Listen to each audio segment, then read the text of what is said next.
Percobaan kali ini saya sudah menyiapkan ada 4 buah gelas yang berisi macam-macam larutan. Yang pertama ada larutan yang berisi air putih, larutan gula, larutan garam, dan juga minyak goreng. Dan masing-masing larutan nanti saya akan campurkan dengan sel darah manusia. Ini adalah darah manusia yang sudah ambil menggunakan jarum suntik. Nah, lalu saya akan teteskan pertama kali pada larutan yang pertama, yaitu air putih. Kalau kita perhatikan di sini darah dengan air putih langsung akan larut. Bahkan ini saya siapkan ada batang pengaduk, saya akan aduk sampai dengan merata, dan di bagian batang pengaduknya pun juga tampak bersih, tidak ada darah yang menempel. Ini artinya darah dengan air dia akan terlarut sempurna. Lalu bagaimana dengan larutan gula? Saya akan teteskan darah pada larutan gula. Kalau kita bandingkan dengan air putih tadi, pada larutan gula ini sel darahnya tidak akan larut ke bawah, justru dia akan mengendap di bagian atas. Dan akan saya gunakan batang pengaduk. Nah, Anda bisa lihat ini beda sekali. Sel darahnya justru menempel pada batang pengaduk. Ini kenapa? Karena gula itu bersifat perlengketan. Berbeda dengan air putih tadi, batang pengaduknya bersih.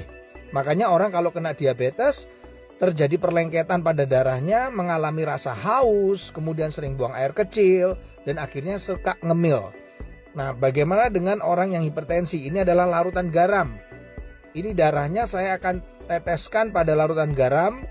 Lalu saya akan juga sama masukkan batang pengaduk.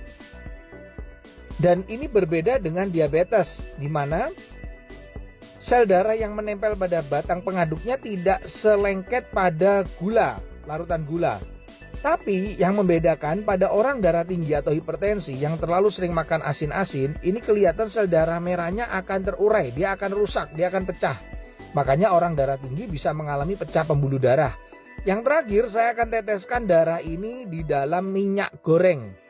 Nah, kalau saya teteskan ini langsung bisa terlihat sel darahnya nggak bisa larut, tidak juga ya mengendap di bagian atas, tapi justru menggumpal-gumpal.